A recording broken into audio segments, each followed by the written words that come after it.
everyone. I am Poulumi Sabri, All India Rank 24 in NORCET 9 Mains, and today I am going to share with you all the most important and hot topics in pediatrics for your NORCET 10. तो NORCET 10 में पूछे जाने वाले हर एक जो question हो सकती है which we will like guess or we will like recommend to all of you the NORCET 10 aspirant and the further or next NORCET aspirant. So now I will recommend you the hot topics of paediatrics जो आपको पढ़ना ही पढ़ना है in your next NORCET, ठीक है। जो बहुत ही important topics है लाइक जो बार बार आते हैं, हर साल आते हैं, लाइक PYQ जहाँ से आते हैं। तो I am just put it down all the topics and now without any delay I am going to start the topic, okay. तो ये वीडियो लास्ट तक देखना and please note all the topics, this is very much important for you all my NORCET 10 aspirant और students.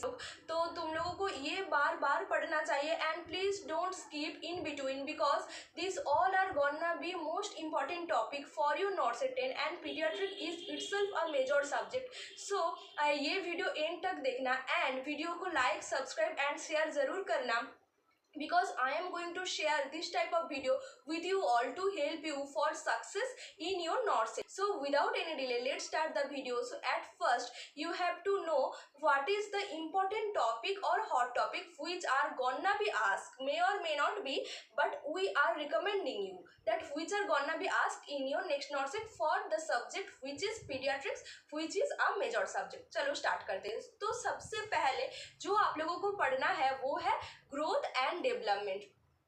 तो growth and development में क्या पढ़ना है, तो बच्चे का जो फिटस का एज कौन सा होता है, तो चिल्ड्रन का कौन सा होता है, एडोलेसेंस कौन सा होता है, फिर डेवलपमेंट, फाइन मोटर डेवलपमेंट जो है, ग्रॉस मोटर डेवलपमेंट, ये सारे पढ़ना है, ठीक है। फिर नोट डाउन करते रहना, ठीक है। विच फार्मूला से क्या होता है, जो हम बर्थ वेट निकल सकते हैं बच्चों की, जो बर्थ हाइट निकल सकते हैं। फिर आता है गोमेज क्लासिफिकेशन, मेल न्यूट्रिशन जो है वो हम उससे निकल सकते हैं, ठीक है। तो फिटल वेट कौन कौन सी फार्मूला से आते हैं, Johnson formula, Shepherd formula, headlock formula, ये सब। फिर टीथ इरप्शन, व्हिच एज में व्हिच टीथ इरप्ट होता है, 6 मंथ में सबसे पहले टीथ इरप्ट होता है व्हिच इज मिल्क टीथ, ठीक है। 20 मिल्क टीथ होते हैं, तो सबसे पहले लोअर सेंट्रल इंसिजर इरेप्ट होते हैं। तो कौन सी टीथ 6th ईयर में डेवलप होते हैं विच इज परमानेंट टीथ, ठीक है। तो ऐसे करके तुम लोगों को याद करना पड़ेगा। फिर आता है जो है जेनिटल डिसऑर्डर, जो बच्चों की जेनिटल डिसऑर्डर है, जेनिटल एट्रेसिया, एनल एट्रेसिया, ये सारे तुम लोगों को पढ़ना है, ठीक है। फिर आता है जो कुछ क्रोमोसोमल नहीं है disorders, trisomy 21, cystic fibrosis, Patau syndrome, ये सारे पढ़ना है तुम लोगों को, ठीक है। फिर आता है न्यूट्रिशन में हम लोगों को पहले जानना है which is nutrition and which is male nutrition. Mail nutrition doesn't always mean कि ये कमी होगा, मेल न्यूट्रिशन अंडर न्यूट्रिशन भी हो सकता है, ओवर न्यूट्रिशन भी हो सकता है। मेल मतलब एबनॉर्मल, मेल मतलब डजंट डिफाइन कि वक्त तुम्हें वो अंडर न्यूट्रिशन ही होगा, ठीक है। मेल न्यूट्रिशन मतलब एबनॉर्मल से वो मेल वो फ्रेज आता है। तो तुम लोगों को क्या करना है, मेल न्यूट्रिशन मतलब समझना है एबनॉर्मल, जिससे कि हम अंडर न्यूट्रिशन भी मेजर कर सके एंड ओवर न्यूट्रिशन भी मेजर कर सके, ठीक है। इसके बाद हमारा आता है मेंटेनेंस, जो कि कैलोरी, कौन सी ईयर में कौन सी कैलोरी, 1 ईयर ओल्ड चाइल्ड में कितना कैलोरी इंटेक होना चाहिए। न्यूट्रिशनल असेसमेंट कैसे करते हैं, मिड अपर आर्म सर्कमफरेंस से हम न्यूट्रिशनल असेसमेंट करते हैं, वो 6 मंथ से 5 ईयर्स तक करते हैं। 6 मंथ्स के आगे हम mid upper arm circumference measurement नहीं कर सकते हैं, ये सब पता होना चाहिए, ठीक है। फिर आता है क्वासियोरकोर, PEM, मैरास्मस, ये जो है न्यूट्रिशन जो नहीं हो रहा है ठीक से, जो मेल न्यूट्रिशन हो रही है उसके लिए कौन कौन से डिजीज और डिसऑर्डर हमारी हो रही है, ये सब देखना पड़ता है, ठीक है। फिर चलो विटामिन A डोजेस है, देखना है कौन सी ईयर में देना है, प्री टर्म बेबी में कितना देना है, टर्म बेबी में कितना देना है, एंड किस एज तक देना है, कितने बार देना है, कितने डोजेस देना है, and the whole dose which is very much important क्योंकि 9 डोज देना होता है। तो and also you have to know about the rickets and all, ठीक है। अब आता है which is very much important for paediatric for your NORCET 10 which is neonatology. तो नियोनेटोलॉजी में तुम लोगों को क्या पढ़ना है, ठीक है। तो चलो नियोनेटोलॉजी में सबसे पहले तुम लोगों को पढ़ना है नियोनेटल पीरियड क्या है। उस पीरियड में अगर वो टर्म बेबी नहीं हुए, प्रीटर्म बेबी हुए, तो कैसे हम मैनेजमेंट करेंगे, कैसे हम टेम्परेचर रेगुलेशन करेंगे, तो हमको कैंगारू मदर केयर देना पड़ेगा, ठीक है। फिर आता है ब्रेस्ट फीडिंग, फिर आता है thermoregulation which I have told you, फिर आता है temperature in neonate and temperature in NICU और टेम्परेचर इन लेबर रूम, ये सारे तुम लोगों को पता करना है। फिर आता है dehydration, science of dehydration and hypoxia which is very much important. Dehydration जो है मॉडरेट डिहाइड्रेशन, साम डिहाइड्रेशन एंड सीवियर डिहाइड्रेशन, इसमें जो मैनेजमेंट है this is very much important, so please ये पढ़ लो, ठीक है। तब फिर आता है हाइपोक्सिया जो very much important for neonates, जो नियोनेटल हाइपोक्सिया उसके लिए नियोनेटल रिससिटेशन भी करना पड़ सकता है। तो ये जो मैंने ओबीजीवाई में भी बताया तुमको, this is very much important. Paediatric में भी some question are and some topics are same and related, so please ये पढ़ लो, this is important, neonatal hypoxia, okay. So ET tube insertion अब आता है, फिर NG tube insertion, orogastric tube insertion कहाँ से कहाँ तक करना है, नेक्स्ट करना है जो नोज से आप ईयर लोब तक आ जाओ, फिर जिफिस्टानम प्रोसेस से आ जाओ। बट बचपन में तो वो नहीं होते हैं जो चिल्ड्रन, और जो न्यूनेट है उसमें जिफिस्टानम से भी, जो जिफिस्टानम एंड अम्बिलिकस की मिडवे बिटवीन आना है, ठीक है, midway between xiphisternum process and umbilicus, ऐसा होता है बच्चों में, nose ear lobe and midway between xiphisternum process and umbilicus, तो ऐसे करके याद करना पड़ेगा तुम लोगों को, ठीक है। उसके बाद क्या आता है, उसके बाद आता है cleft lid and cleft palate which is very much important. Cleft lip कब क्लोज किया जाता है, क्लेफ्ट पैलेट कब क्लोज किया जाता है, उसका सर्जरी कब होता है, उसके पोजीशन क्या देते हैं, उसके मैनेजमेंट क्या है, सर्जरी के बाद क्या होता है, वो लोगन वो जो देते हैं वो प्रोसीड्योर क्या है, वो इंस्ट्रूमेंट क्या है, किस लिए देते हैं, एंड कौन सी पोजीशन में बेबी को सुलाया जाता है और रेस्टिंग पोजीशन दिया जाता है, which in which position, because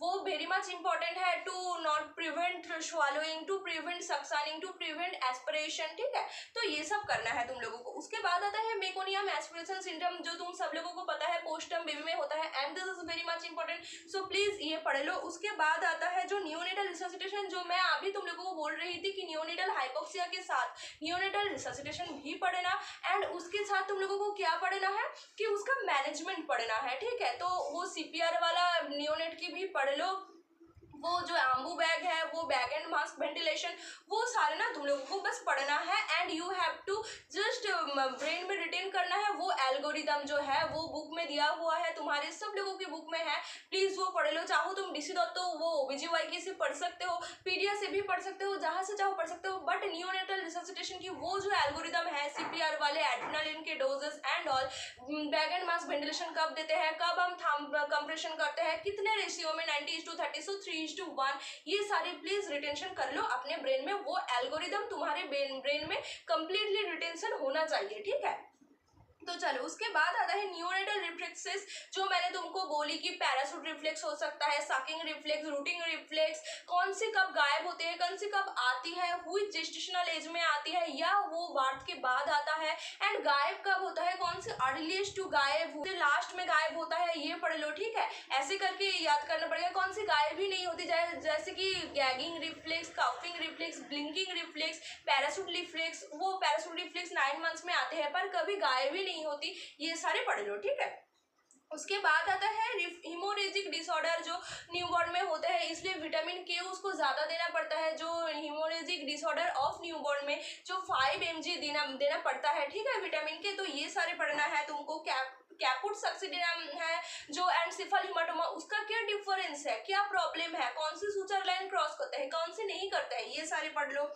फिर आता है हमारा Dubin Johnson syndrome and Rotor syndrome, ये सारे न्यूनेटल जॉन्डिस से रिलेटेड है, सो न्यूनेटल जॉन्डिस पढ़ लो, जहाँ पे तुम लोगों को मिलेगा कि क्रिगलैंड नाइजर सिंड्रोम क्या है, डुबिन जॉनसन, रोटर सिंड्रोम क्या है, गिलबर्ट सिंड्रोम क्या है, कौन सी में हमको फेनोबार्बिटोन देना पड़ता है, ठीक है, ये सारे पढ़ लो। फिर आता है कि expanded new ballot score which is very much important. Ballot score तुमको याद करना पड़ेगा, वो फिजिकल स्कोर क्या है, न्यूरोलॉजिकल जो स्कोर है वो सब क्या है, वो पढ़ना पड़ेगा। फिर गैलेक्टोरिया एंड हाइपरप्रोडक्टिनिमिया पढ़ लो, हाँ वो जो होते हैं जो increase breast milk secretion and ये सब पढ़ लो, ठीक है।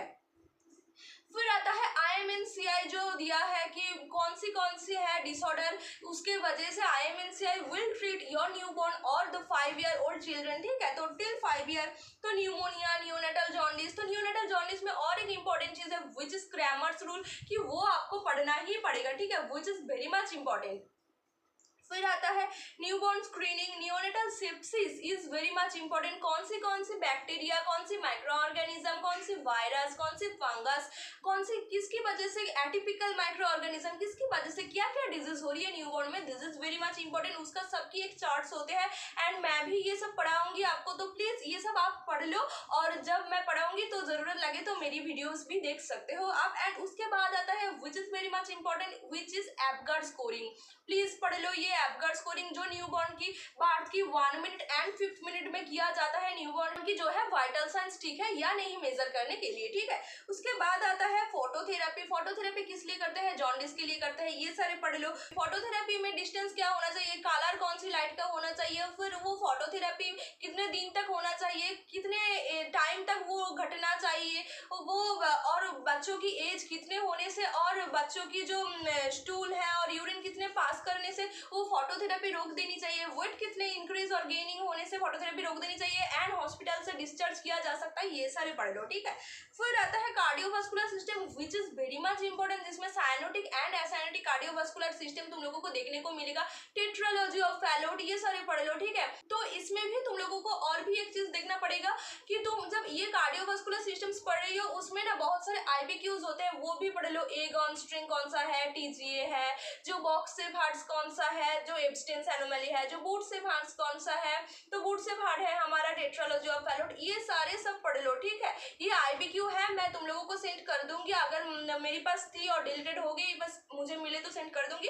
बस ये सब तुम लोगों को ना पढ़ना पड़ेगा है, आईबीक्यू कार्डियोवास्कुलर सिस्टम्स की जो हार्ट की है नियोनेटोलॉजी में और पीडियाट्रिक्स में, this is very much important. उसके बाद हमारा आता है pulse rate of a child, फिर क्रोनोलॉजिकल, जो cyanotic heart disorder, PDA, cyanosis, TOF, mitral stenosis, atrial septal defect, जो है coarctation of aorta, Ebstein's anomaly, total anomalous, जो पाल्मोनरी वेनस कनेक्शन, ये सब है। ट्रांसपोजिशन ऑफ ग्रेट आर्टरीज पढ़ना है, वेंट्रिकुलर सेप्टल डिफेक्ट बीएसडी पढ़ना है। न्यूरोलॉजी में क्या पढ़ना है, फिर meningitis, spina bifida occulta, hydrocephalus, type of seizure, seizure management, clinical features, cerebral palsy, brain tumor, craniosynostosis, cerebral palsy, Duchenne muscular dystrophy which is very much important, where Goward sign देखने को मिलता है, ये आते हैं क्वेश्चन में। Febrile seizure very much important, phenobarbitone इसमें भी देते हैं एंड जॉन्डिस में, नियोनेटल जॉन्डिस में भी देते हैं। Neonatal seizure, neural tube defect, ये पढ़ लो, न्यूरल ट्यूब डिफेक्ट इंपॉर्टेंट है।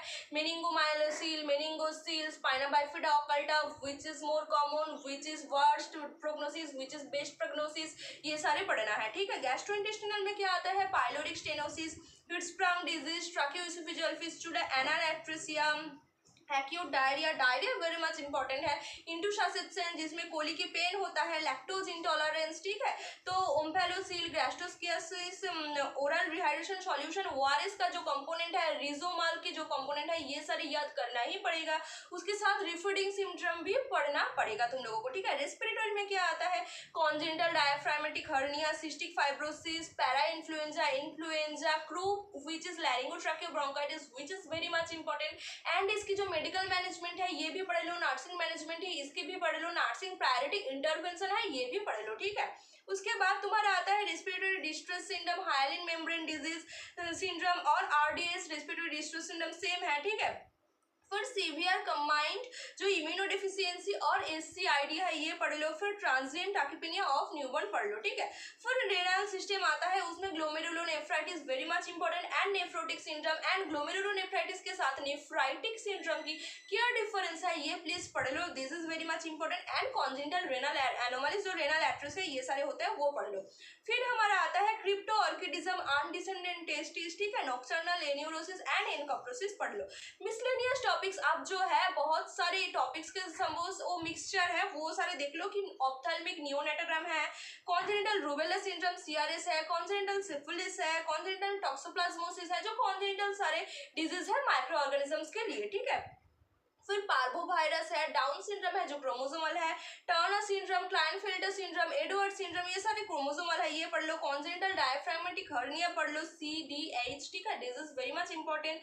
Then parainfluenza and laryngotracheobronchitis और ग्रुप जो मैंने तुमको पहले भी बोला, ये आप भी बोल रहे हो कि ये पढ़ लो बिकॉज दिस इज इंपॉर्टेंट, ठीक है।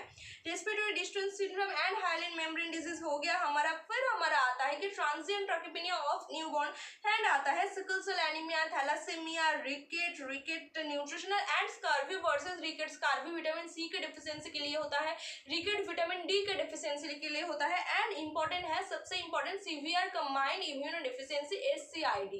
सो आज के लिए ये सारे तुम्हारे जो पीडियाट्रिक के है, ये इसके बहुत ही इंपॉर्टेंट एंड हॉट टॉपिक्स है, and I am surely recommend you कि ये सारे टॉपिक्स प्लीज अच्छे से पढ़ लो, क्योंकि इसमें से क्वेश्चंस आने वाली है नॉट से 10 में, and you have to practice and memorize it and retain it in your brain for very long time till your exam, and you have to crack it with very much good rank, ठीक है। तो ये सारे पढ़ लो, and in my next video I will come with the most important topic of foundation of nursing. So तब तक के लिए bye and subscribe and thank you.